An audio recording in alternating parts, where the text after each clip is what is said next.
What's up, everybody? My name is 72727, and it feels like it's been a long time since I made my last video. In reality, it's only been about 5 days, but to me it feels like at least like 10 or 15. It feels like a couple weeks. And that was my random China late kill that I got, and it was part of this gameplay, which is ironically the gameplay I was planning on using for my Who Uses This first episode, and that's what this is. This is episode 1 of my Who Uses This series, I guess I could say. I'm not sure how many of these are going to be because I've tried all the awkward combinations of weapons and stuff, and it's just been terrible. And this is the only one that actually worked out for me. The first time I've actually done decent with this setup, because normally, like when I was using, for example, I love to use this example, but the Stoner 63 with infrared scope, I go like 0 and 27 every time. I actually think I have a gameplay where I went like 0 and 33, and I really don't think you guys want to see that. And that's like, and you think that 0 and 33 is like completely terrible, but that's pretty average and consistent for me when I was using that. So I cut part of this video out, and I started it about 3 or 4 minutes into the gameplay because it's kind of long.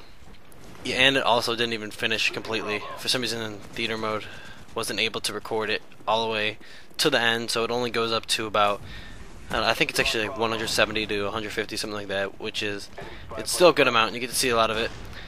So my class is the Galil with the Flamethrower attachment, with a China Lake as secondary, and I'm using Scavenger, Warlord, and Marathon Pro. Just for future reference in this series, I'm probably not going to talk about random things as much as I normally do. Probably going to talk more about the gameplay, just more about the weapon and how it works out in gameplay.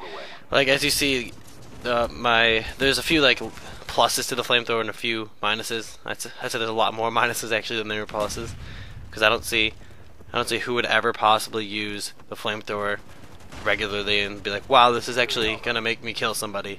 It's more like, if you want to use the flamethrower, it's if you want to do terrible. If you want to have an awful time, use the flamethrower. If you want to do unbelievably terrible and probably want to kill yourself after the game of COD that you play, then use the flamethrower. The China Lake's hilarious, and I think it has an awkward name that has absolutely nothing to do with it. And pretty much. Alright, so let's start off with the pluses about the Galil with the flamethrower.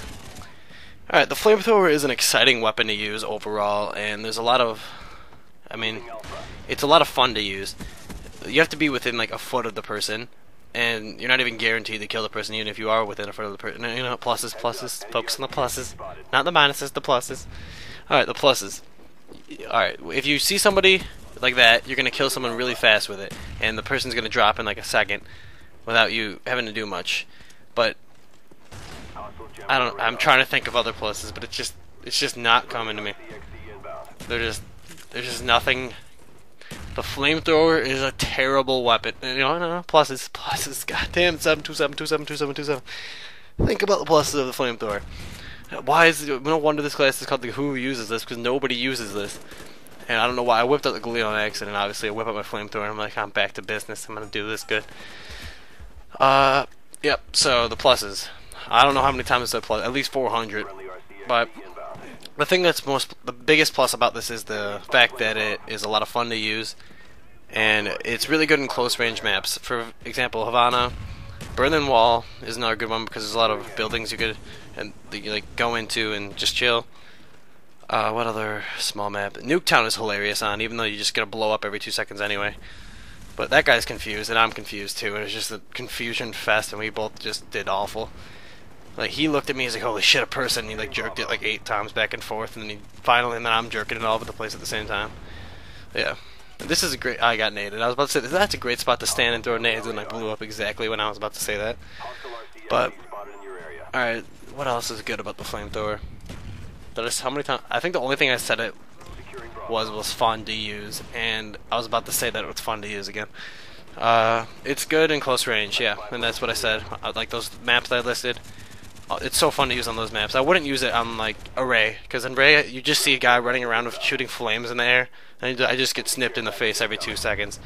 And every time I get snipped, I get angry, and then that level, I blame the level, obviously, because I do awful on Array every time. And actually, in Array, I have an exciting gameplay up, and it's going to be called How to Have a Good Time on Array, which I know a lot of you probably want to know how to have a good time on Array, because I'm sure a lot of people don't like that map. I know a few people that actually hate the map. But for example, I have no idea who to list that you guys would all know that would not, like, whatever. Oh, really quick, I got the HDMI, I got the component to HDMI thing finally, and I finally got it to work. I ordered the wrong thing first, and I was like, damn it, and I had to return it, and I was like, damn it. That was a hassle, and people at Amazon are being bitches about it.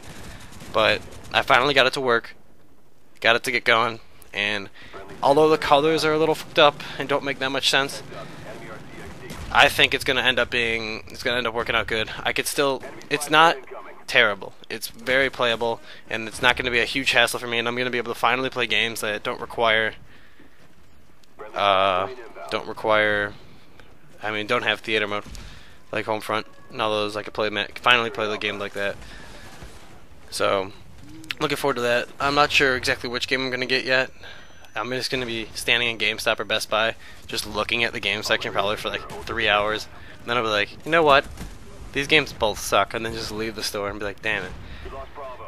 So you guys won't see the bad color end of this. So right now I use the componentation thing when I was recording this, and fortunately for you guys, I'm the only one that gets to see the bad quality, and you guys get to see the good quality, the HD, perfect, flawless. Right now mine has no sound, is a little bit delayed, and has awkward color quality, but it's still usable. So this commentary is about to come to an end. Make sure to comment, like it, and hopefully subscribe to my channel if you like and you want to see more videos like this. So thank you all for watching, and I will see you all next time.